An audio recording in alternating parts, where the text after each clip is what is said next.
Bom, vamos lá. Árvore. Árvore, pá.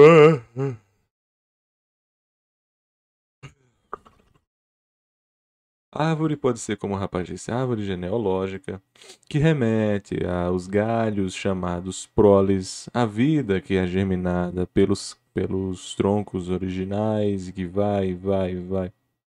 Aqui, no caso, ele está fazendo um sentido geotropicamente negativo.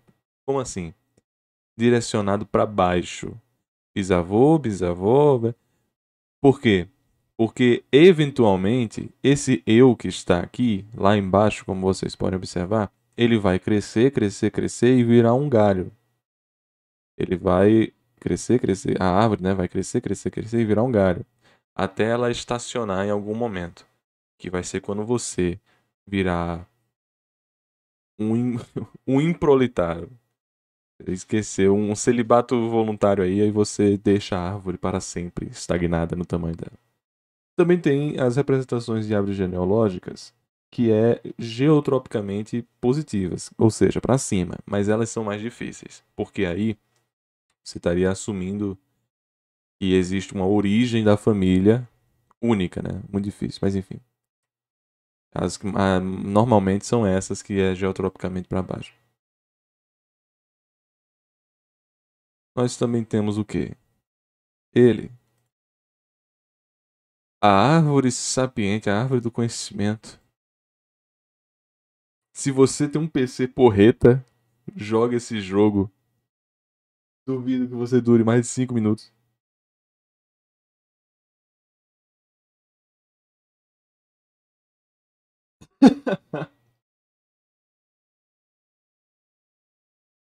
A árvore como um símbolo de sabedoria é muito recorrente, né?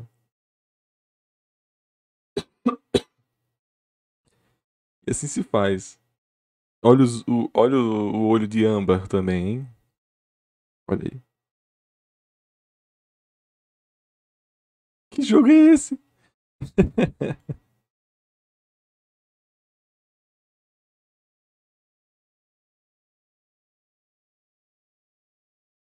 A árvore também foi quem trouxe o pecado, não é verdade? A proibição divina era oriunda de um fruto de árvore, né? E também a meditação, né, gente? Não posso perder a minha vontade aqui de dizer que meditação é enraizar-se, né? Algumas pessoas dizem que meditação é transcender, mas não. Meditação é enraizar. Transcendentalismo é até um pouco desrecomendado. E aqui também fica um comentário breve. Estudem sobre dentrocentrismo. É muito interessante. É uma visão presbiteriana sobre a realidade que é praticamente igual a uma visão Hinayana. Eu vou dizer Hinayana, né? Mas é Shirakvarayana, né? Porque Hinayana é uma palavra pejorativa pro Shiravakvarayana, mas porque ninguém consegue pronunciar. Shiravakvarayana. É porque vrá é árvore, né? Eu acho. É Shiravakvarayana. Dentrocentrismo, isso. Enfim, gente, antes de qualquer coisa, muito obrigado por você estar aqui sintonizado conosco. São 9h40 e vamos dar início a essa leitura compartilhada. E eu não vou fazer eu não vou fazer a leitura de árvore com uma voz do Sarutobi. Eu até poderia, mas não vai dar. Eu até pensei, poxa, mas a voz do Gandalf é perfeita para ler sobre as árvores. Mas aí eu acho que vocês vão perder a concentração. É melhor eu ler com a minha voz normal.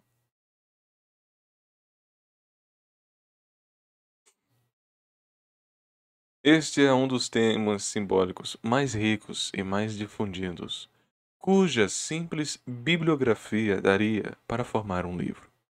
Mircea Eliade, olha aí já foi, né?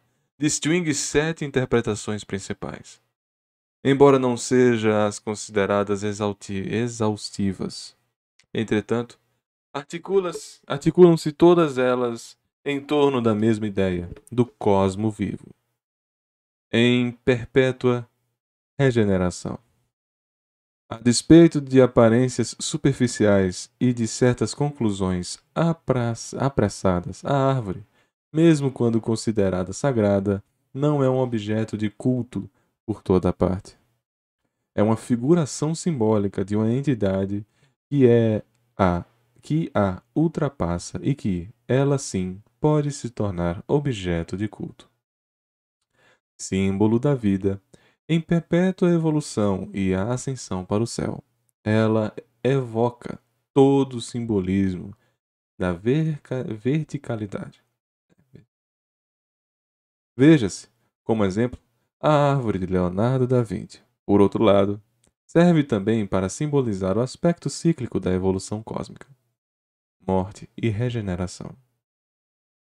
Sobretudo, as frondosas evocam um ciclo, pois se despojam e tornam a recobrir-se de folhas todos os anos. A árvore põe igualmente em comunicação os três níveis do cosmo: o subterrâneo, através das suas raízes, sobre, sempre a explorar, desculpa, suas raízes sempre a explorar as profundezas onde se enterram, a superfície da terra, através do seu tronco e de seus galhos inferiores, as alturas por meio de seus galhos superiores e de seu cimo, atraídos pela luz do céu. Répteis arrastam-se por entre suas raízes, pássaros voam através de suas ramagens, seus râmagos.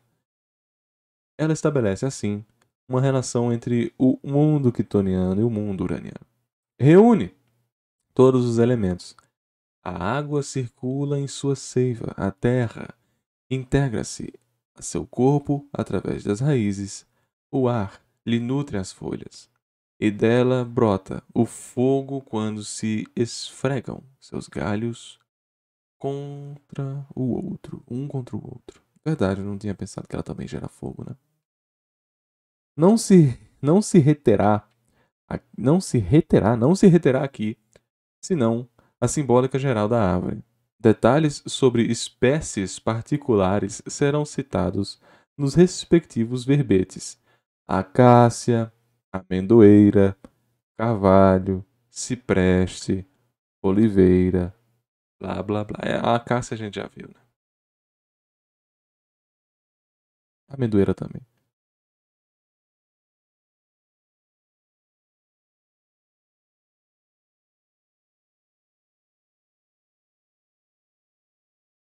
Pelo fato de suas raízes mergulharem no solo e de seus galhos se elevarem para o céu, a árvore é universalmente considerada como símbolo das relações que se estabelecem entre a terra e o céu.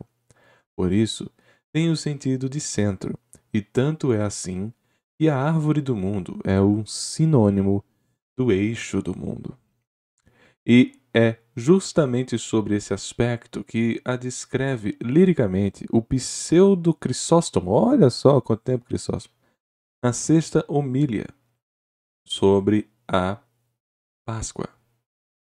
Firme sustentáculo do universo, elo de ligação de todas as coisas, suporte de toda a terra habitada, entrelaçamento cósmico, compreendendo em si toda a miscelânea da natureza humana. Fixada pelos pregos invisíveis do espírito, a fim de não vacilar em seu ajustamento ao divino, tocando o céu com o cimo de sua cabeça, fortalecendo a terra com seus pés. E, no espaço intermediário, abraçando a atmosfera inteira com suas mãos incomensuráveis.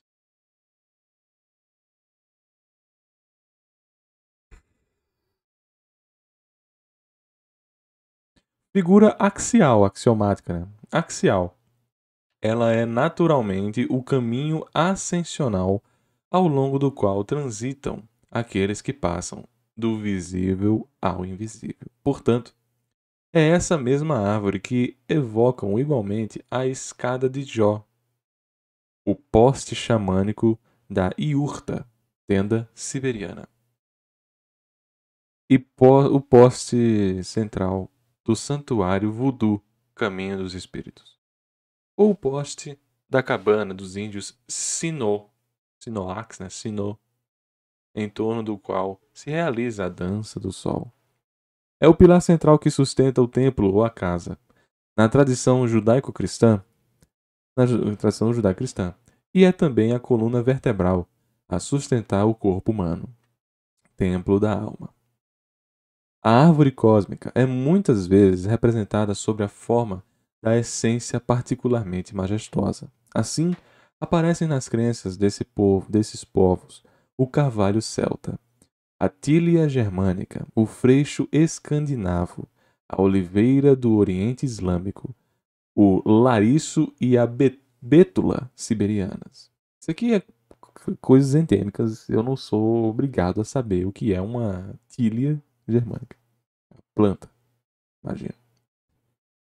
Todas elas árvores notáveis por suas dimensões, suas longevidades ou, como no caso da bétula, por sua brancura luminosa. Incisões feitas no tronco desta última materializam as etapas da ascensão xamânica. Deuses, espíritos e almas valem-se do caminho da árvore do mundo para transitar entre o céu e a terra. É o que ocorre na China com a árvore Qianmu, que se ergue no centro do mundo, tal como o testemunho do fato de que não haja em seu pé nem sombra nem eco. Possui 9 galhos e 9 raízes, através das quais alcançam os 9 céus e as 9 fontes, moradas dos mortos.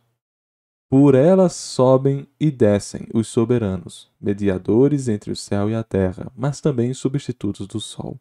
Sol e lua descem igualmente pelo lariço siberiano, sob a forma de pássaros. Além disso, de um lado e de outro da árvore Qian encontra-se a árvore Fu, no levante, a árvore Jó, no poente, por onde sobe e desce o sol. A árvore Jó tem também 10 sóis, que são os 10 corvos. Para os muçulmanos xiitas do rito ismaelita, a árvore, alimentada de terra e de água, e por ultrapassar o sétimo céu, simboliza a Hakikat, o estado de beatitude onde o místico, ao ultrapassar a dualidade das aparências, encontra a realidade suprema, a unidade original onde o ser coincide com Deus. Há uma certa tradição, em certas tradições, muitas árvores do mundo. Assim, os Gold situam uma primeira nos céus, uma segunda na terra e uma terceira nos reinos dos mortos. Antípodas de terra dos Gold, os índios Pueblo têm em sua cosmologia o grande abeto do mundo subterrâneo, que retoma o simbolismo ascensional da migração das almas. Ao fornecer a escada por meio da qual os ancestrais il tempore puderam galgar até a terra do nosso sol. Mas a árvore central que do cosmos até o homem cobre todo o campo do pensamento com suas presenças e sua força é também, necessariamente, a árvore da vida. Quer seja de folhas perenes, como o loureiro, símbolo da imortalidade, quer folha caduca, cuja regeneração periódica exprime o ciclo da morte e do renascimento. E, portanto, a vida em sua dinâmica se está carregada de forças sagradas. Observa Eliade. E por ser vertical, é porque cresce, perde suas folhas e torna a recuperá-las. E porque, consequentemente, se regenera, morre e renasce inúmeras vezes.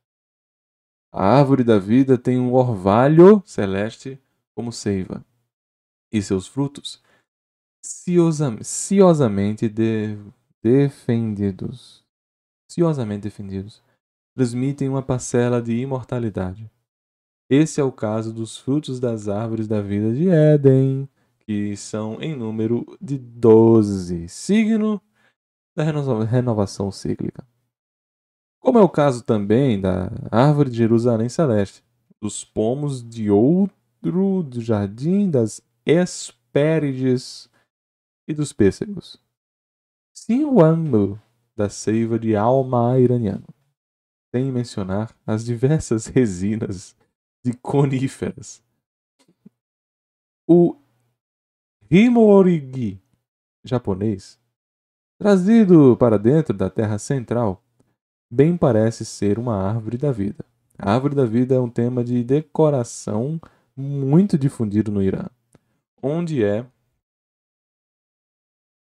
figurada entre os dois animais que se defrontam. Java é representada com uma montanha central dentro da tela, Kayon, Teatro das Sombras. A árvore de Bodhi foi onde Gautama meditou. Debaixo da qual o Buda alcançou a iluminação, é também uma árvore do mundo e uma árvore da vida. Representa, na iconografia primitiva, o próprio Buda, suas raízes, diz uma inscrição a Angkor, São Brahma. Cara, eu já escutei Angkor, peraí. Angkor, né? Peraí, eu já escutei Angkor, peraí, gente. Angkor. Angkor foi capital do Império Khmer. Ah, sim. Sim. Ah, não, beleza. Angkor, uma cidade devastada e tal, de tempo absurdo.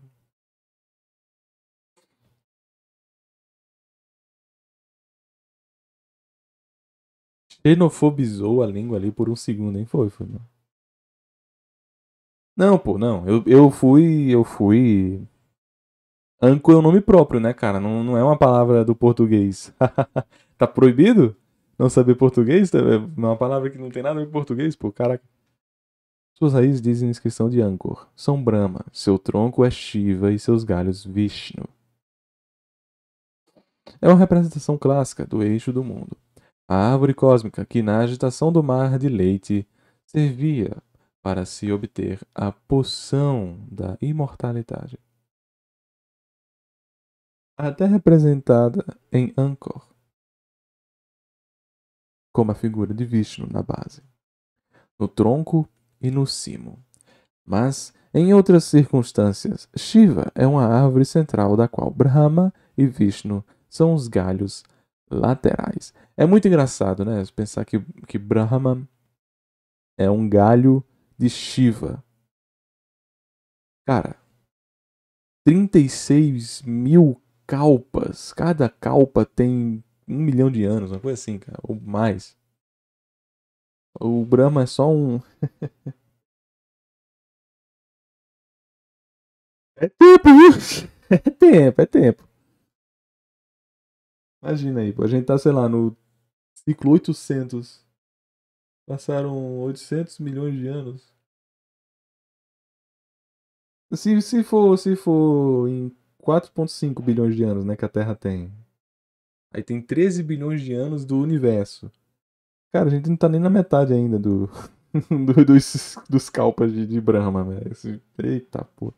Enfim, né?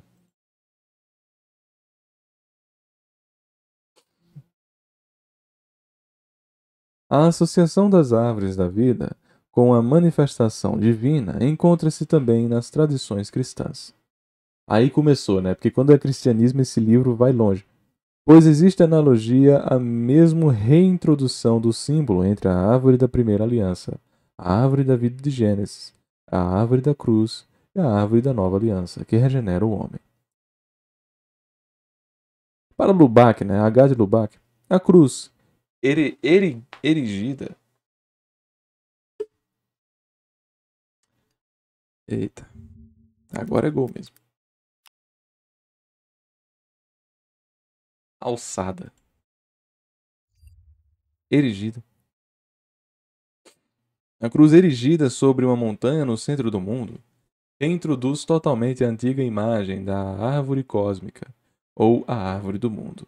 De resto, são frequentes na iconografia cristã as representações de uma cruz frondosa, ou de uma árvore-cruz onde se reencontra, com a separação dos dois galhos inferiores, a simbólica da forquilha e de sua representação gráfica. O Y, ou do único e do dual. Em última análise, é o próprio Cristo que, por metonímia, se forma. Licença. Por metonímia, que se torna a árvore do mundo, em eixo do mundo, a escada. A comparação é explicada em Orígenes. É explícita em Orígenes, desculpa. No Oriente, assim como no Ocidente, a árvore da vida é muitas vezes invertida. Essa inversão, segundo os textos védicos, proviria de certas concepções, né, uma certa concepção do papel desempenhado pelo Sol e pela luz no crescimento dos seres. É do alto que os seres extraem a vida, é de baixo que eles se esforçam para fazê-la penetrar no mundo. Daí, essa inversão de imagens. A ramagem desempenha o papel das raízes e as raízes dos galhos. A vida vem do céu e penetra na terra. Segundo Dante, ele próprio era uma árvore que vivia de sua fronde.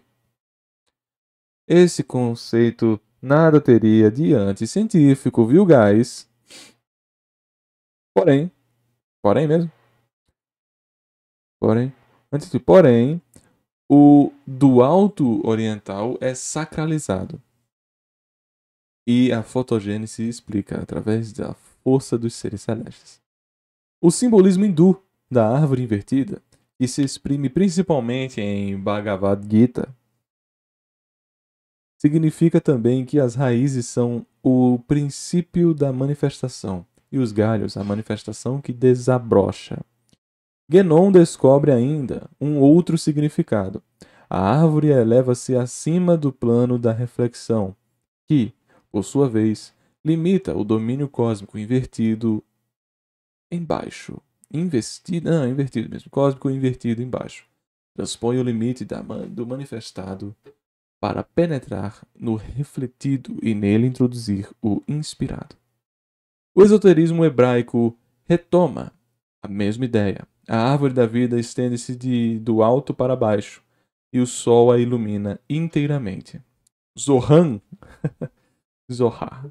No Islã, as raízes da árvore da felicidade penetram no último céu e seus pequenos ramos se estendem por cima e por baixo da terra.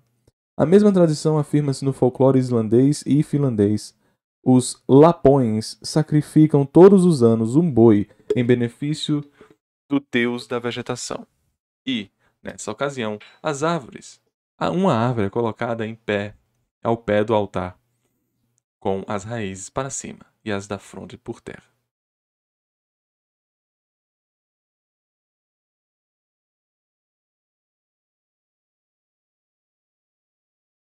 Schmidt conta em uma certa tribo australiana.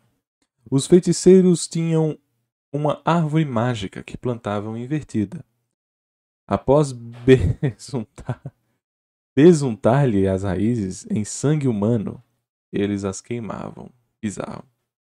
Nos Upanishads, que já citou, né? Mas enfim, o universo é uma árvore invertida, que mergulha suas raízes no céu e estende-se seus ramos por cima de uma terra inteira. Segundo Eliade, essa imagem poderia ter um significado solar.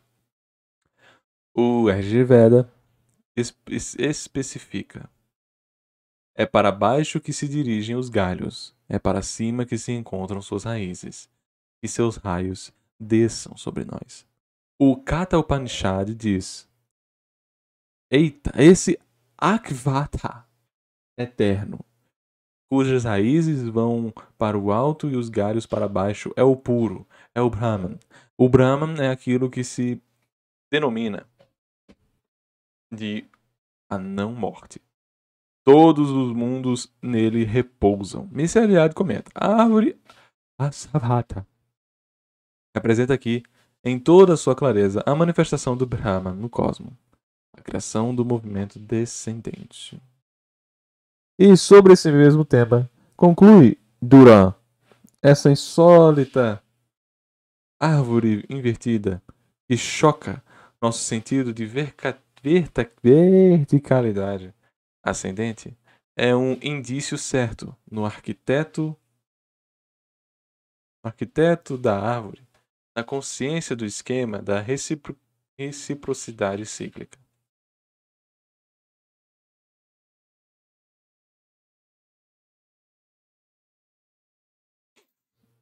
Perdão.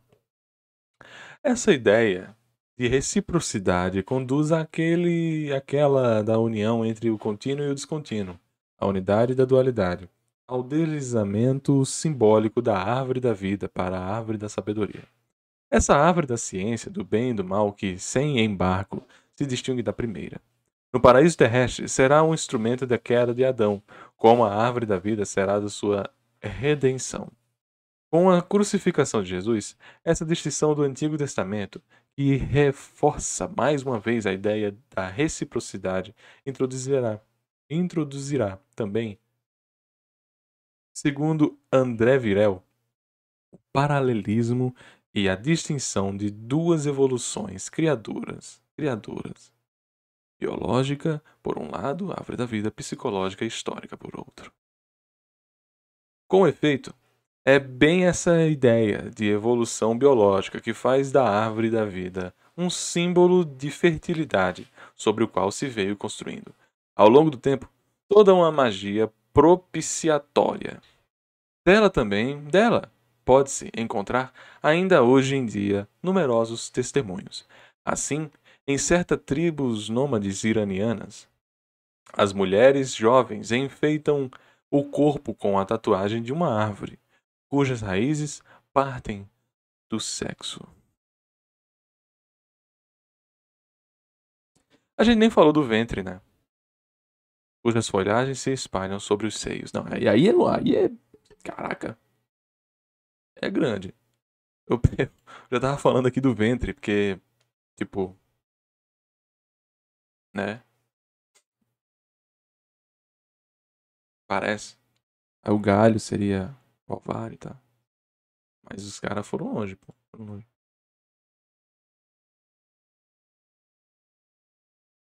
Outro costume antiguíssimo existe desde o Mediterrâneo até a Índia, faz com que se encontre isoladas no campo de muitas vezes perto de uma fonte, belas árvores recobertas por uma floração de lenços vermelhos, atados aos seus galhos por mulheres estéreis, para conjurar a má sorte. Isso aí é verdade. Isso aí realmente eu já vi em muito canto.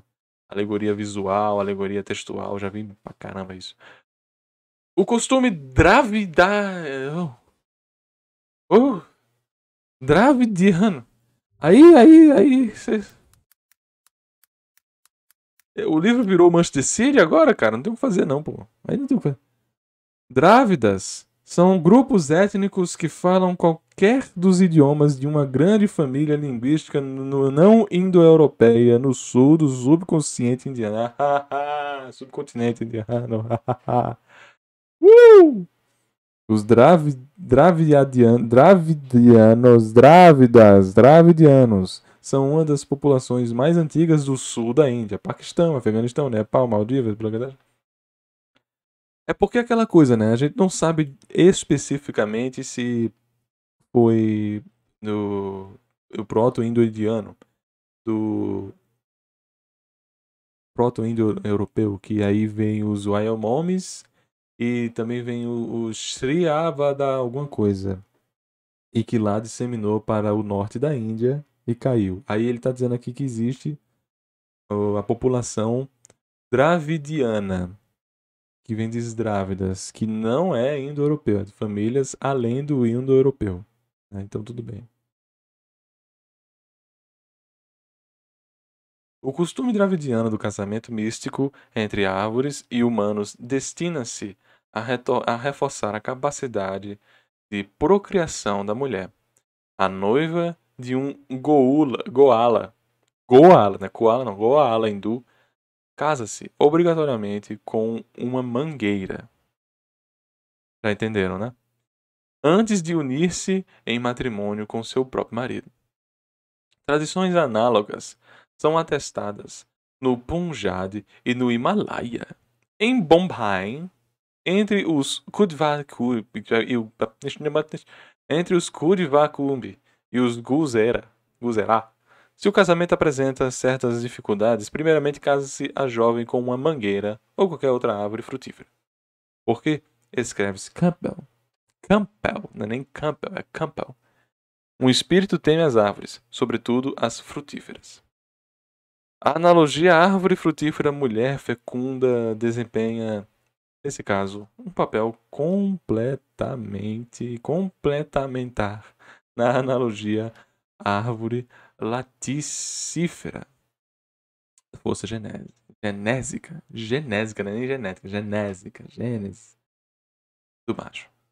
O que explica que entre os curmi, seja o noivo que se deve casar primeiro com a mangueira no dia do seu casamento, beija a árvore a qual, a seguir, é amarrado. Ao cabo de certo tempo, solta-no, mas as folhas da árvore são atadas em volta do seu pulso. O casamento com árvores associado ao casamento humano encontra-se também na América do Norte, entre os Sinu, que já foram citados, na África, entre os bosquímanos e Hotentotes. Conta-se entre os Yakutos, né? Yakutos, que no umbigo da terra ergue-se uma árvore florescente de 8 galhos. A coroa da árvore esparge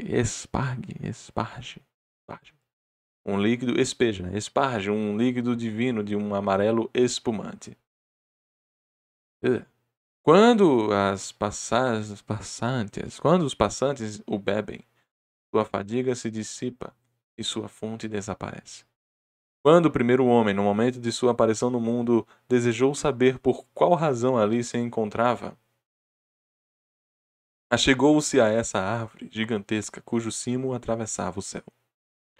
Então ele viu, no tronco da árvore maravilhosa, uma cavidade onde se mostrou até a cintura uma mulher que lhe fez saber que viera ao mundo para ser o ancestral do gênero humano.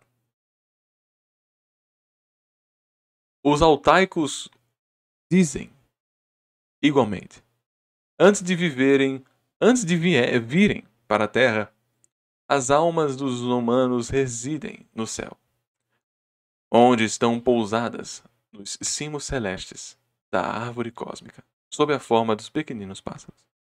Marco Polo relata que o primeiro rei dos uigures nasceram de um certo cogumelo nutrido da seiva das árvores, citado por Huff. Crenças análogas encontram-se também na China. Todas essas lendas não apresentam senão uma alternativa. Ou uma árvore é fecundada pela luz, o que parece ser a forma mais antiga do mito, ou duas árvores acasalam-se. E é o take verdadeiro, né, gente? Os costumes drávidas e dravidianos casa também entre elas as árvores substitutas dos homens. Assim, na Índia do Sul, Um casal que não consiga procriar vai para a beira do lago ou do rio sagrado, na manhã de um dia pasto, propício. Lá, os dois esposos plantam, um ao lado de ou da outra, duas mudas de árvores sagradas, das quais uma fará as vezes de macho e a outra da fêmea.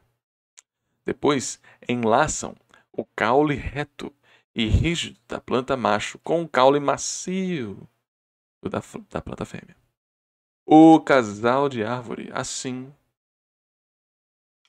formado a seguir. E você achou que estava acabando? Achou errado, otário? Ainda falta duas páginas inteiras. uh! Uh!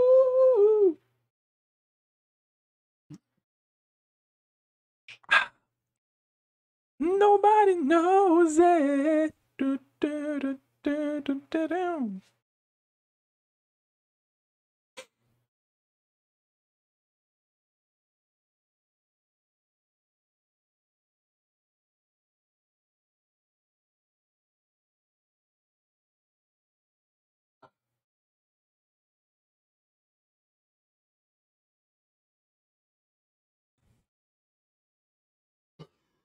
É formado.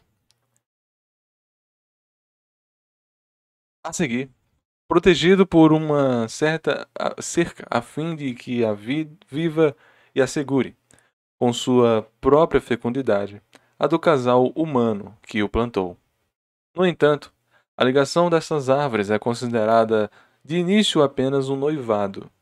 É preciso que se escoe um lapso de tempo de uma dezena de anos para que, por ocasião de uma nova visita da mulher estéril, dessa vez agindo sozinha, esta se aproxime do casal vegetal e deponha entre as raízes de duas árvores que continuam enlaçadas uma pedra que tenha sido longamente lavada pelas águas do rio ou do lago sagrado, e na qual esteja gravada a figura das duas serpentes enlaçadas. Somente então produzir-se-á a união mística das árvores sagradas, e a mulher se tornará mãe. Caraca, que migué, hein? Que rolê da bexiga.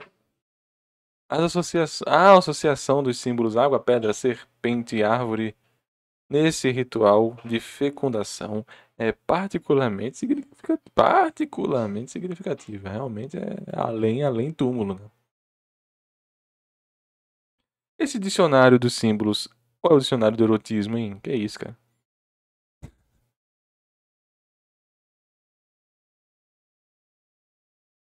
Eros, erotismo, em ele vai em direção à lascividade, né? Pô, até agora não.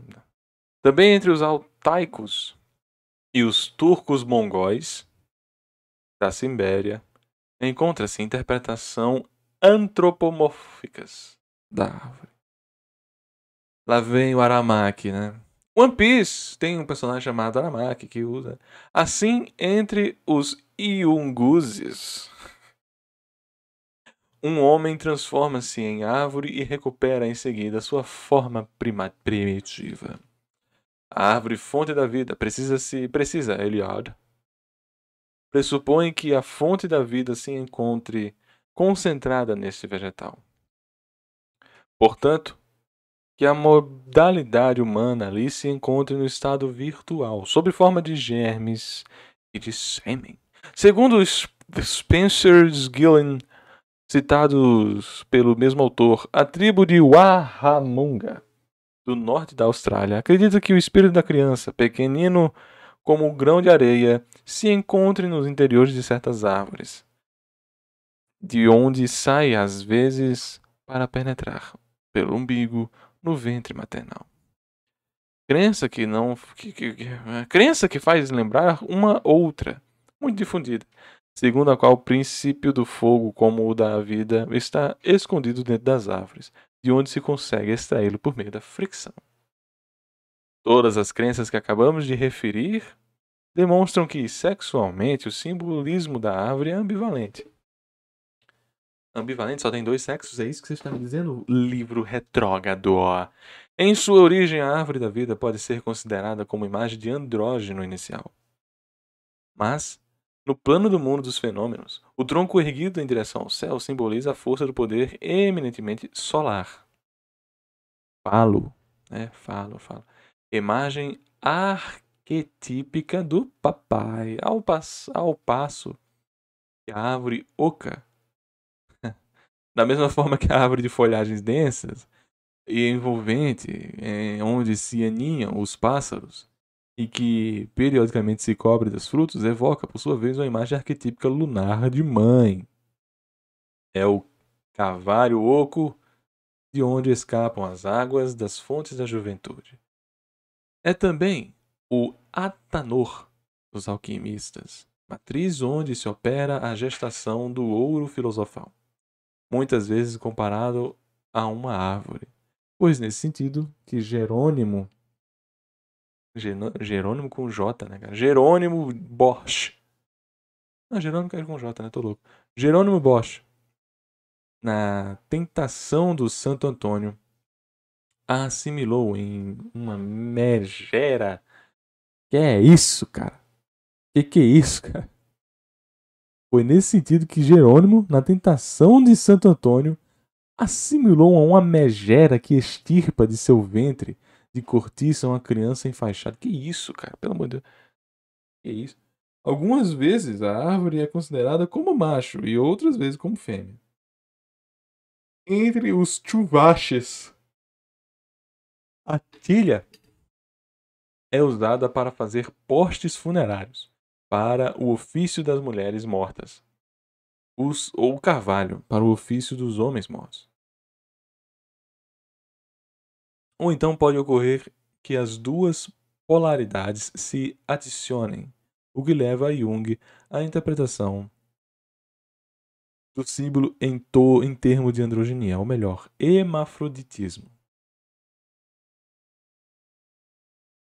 O mito de Cibele e de Átis constitui para o psicanalista um excelente esquema ilustrativo de seu pensamento. Inicialmente, ele considera que Cibele, mãe dos deuses e do símbolo da libido maternal, era tão andrógena quanto a árvore, mas uma androginia ardendo de amor por seu filho. No entanto, como o desejo amoroso do jovem deus estivesse voltado para uma ninfa, Cibele, com ciúmes, fez com que ele enlouqueça. Átis, no paroxismo do delírio provocado por sua mãe, loucamente apaixonada por ele, castra-se debaixo de um pinheiro. Ai, Jung! O Jung diz: a árvore que desempenha um papel capital no culto prestado a esse deus uma vez por ano recobria-se o pinheiro de guirlandas, pendurando-se nele a imagem de Átis, e depois abatia-se a árvore para simbolizar a cassação. No auge do desespero, Cibele arrancou a árvore do chão, levando-a para sua gruta e chorou. Assim tem-se a figura da mãe quitoniana que vai esconder o filho em seu antro, em seu regaço, pois, de acordo com uma ou com outra versão, Átis foi metamorfoseado em pinheiro. Aqui, antes de mais nada, a árvore eu falo, tá? Mas também a mãe, pois nela era pendurada a imagem de Átis, e ela é do adulto. Isso simbolizava o amor de filho atado à mãe. Na Roma imperial, a título de recordação, símbolo ou simulacro de Átis, um pinheiro cortado era transferido solenemente para o Palatino do dia 22 de março, por ocasião da festa denominada Arbor Intrata. Um outro mito é interpretado com certa liberdade em relação aos detalhes das lendas antigas, no mesmo sentido e pondo em evidência a mesma árvore, o pinheiro. O herói Penteu é filho de Equion, a cobra, e ele mesmo era uma serpente por sua própria natureza. Curioso de assistir às origens,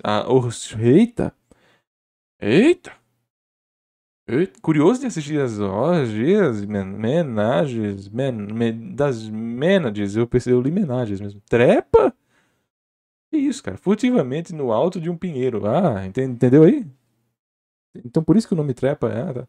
Mas sua mãe, dando-se conta disso, dá o alarme às Mênades. Não, ó. Que incrível, né? Não, que incrível, né? A mãe de Pinetel, sei lá, Pinetel, Piniel, Pentel. A mãe de Pentel viu que ele tava se agarrando nas árvores do pinheiro pra observar a orgia de Mênades. Ela foi lá e bateu na porta assim, gente, cuidado, meu filho tá observando vocês. Pô, nossa, eu tô super envergonhada. Eu tô completamente envergonhado, não sabia.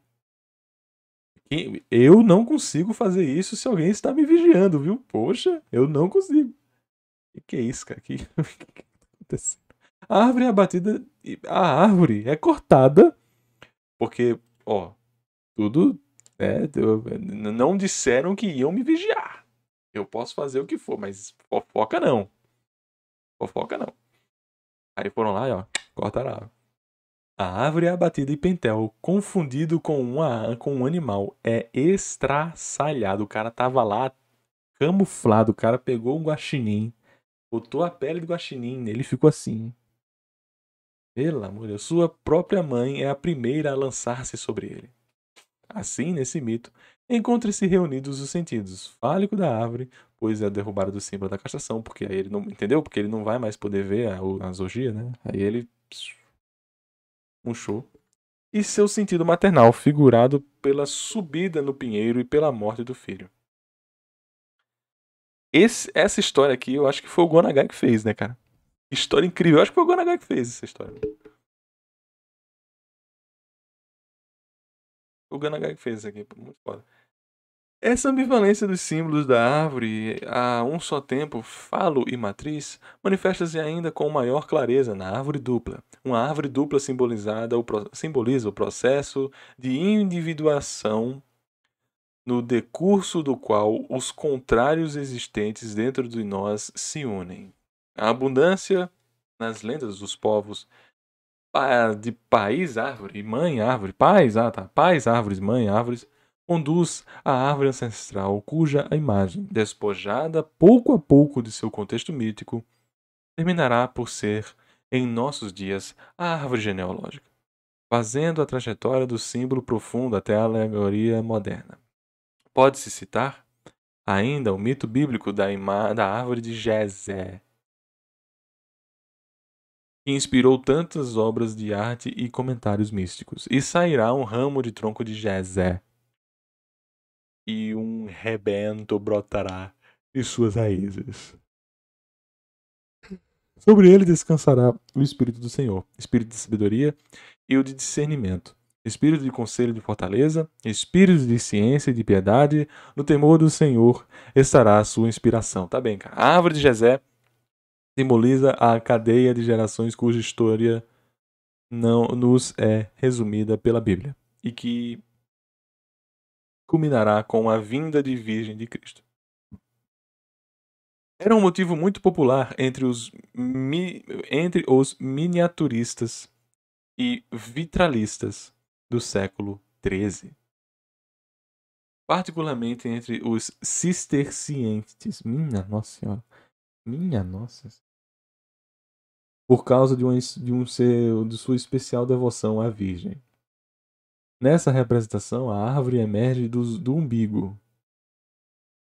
Minha Nossa Senhora. O Gonagai virou expositividade? Não, cara. O Gonagai virou sinônimo de loucura sexual, cara. É esse o motivo. Nessa representação, a árvore emerge do umbigo, da boca ou do flanco de Jezé. O tronco algumas vezes tem galhos sobre as quais aparecem os reis de Judá, ancestrais do Cristo. Outra Uma outra árvore de Jezé que, segundo Orcel, constituiu a obra-prima da miniatura cisterciente, encontrada no comentário de São Jerônimo de Isaías. Vixe Maria, sobre Isaías. Por baixo da imagem lê-se o texto Egre de Arthur, Jezé, tendo o busto e sua cabeça meio levantados, sustenta com a mão esquerda a árvore que brota de seu flanco. A Virgem, imensa, paira. Tem-se mesmo a impressão de que dela haver acabado de saltar para o alto, saindo da ramagem que brota do ventre de Jezé, um ventre que é como se fosse um monte. Com o braço direito ela segura a criança, e com a mão esquerda oferece uma flor. 2 anjos circundam sua cabeça na base de uma auréola rodeada de pedras. O anjo, na direita, em cuja direção a Virgem está olhando, apresenta uma igreja esquematizada. A de Sintoá. Sintoaux, né? Sintoá. O anjo da esquerda sustenta uma coroa destinada à Virgem. Por cima dessa auréola está a pomba, avatar do espírito, simbolizando o crescimento de uma família, de uma cidade, de um povo, ou melhor ainda, o poder crescente de um rei. A árvore da vida pode bruscamente inverter sua popularidade e tornar-se a árvore da morte. O louco conhece o caso de Nabucodonosor, atormentado por seus sonhos e a interpretação de que lhes dada pelo profeta Daniel. Tive um sonho, diz o rei, que me atemorizou. Havia uma árvore no centro da terra, e sua altura era enorme. A árvore cresceu e tornou-se forte. Sua altura atingiu o céu, e dela se podia ver os confins da terra inteira. Suas folhas eram formicíssimas e abundantes em seus frutos. Nela cada um encontrava alimento. Um vigilante, um santo desceu do céu, brandou com uma voz possante: derrubai a árvore, cortai seus ramos, arrancai suas folhas, jogai fora seus frutos, fujam os animais de seu abrigo. Daniel, Baltazar, responde: meu senhor, que este sonho seja para os que te odeiam, e sua interpretação para os teus adversários. A árvore que viste, grande e vigorosa, cuja altura chegava até o céu, esta árvore, digo, és tu, ó Rei, que tem sido engrandecido e que te fizestes poderoso. E cresceu a tua grandeza e chegou até o céu, mas lançar-te-ão fora da companhia dos homens. Ezequiel, o faraó, é comparado a um cedro de Líbano. Do Líbano, perdão. Líbano, né? Líbano por si só, né? Grandes árvores, como os terebintos, representam por vezes os salmos. Os inimigos de Jeová e de seu povo, o clamor de Jeová retorce os terebintos, descascando as florestas. Isaías já denunciava os tiranos que querem, como ciprestes e cedros, escalar os céus. Nabucodonosor queria o quê, né? Mas que são abatidos. Outro dos aspectos negativos do simbolismo dessas grandes árvores é que representam também a ambição desmedida dos grandes da terra que desejam sempre estender e aumentar seu poder, acabando por ser destruídos. Cabala, caraca, não fala de Cabala até agora. Fala de Cabala até agora. Cabala também fala em uma árvore da morte. É ela que fornece a Adão as folhas com as quais cobre sua nudez. Zohar vê nessa árvore o símbolo do saber mágico, que é uma das consequências da queda.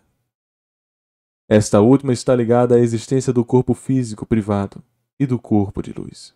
Mas é a cruz, instrumento de suplício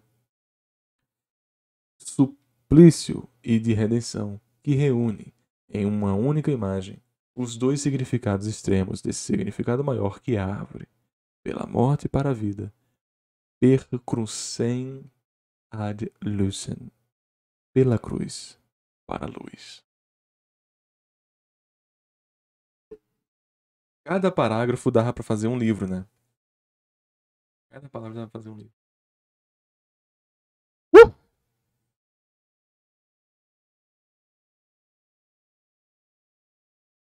It's done. It's done. Oh my god. 1 hora lendo ininterruptamente.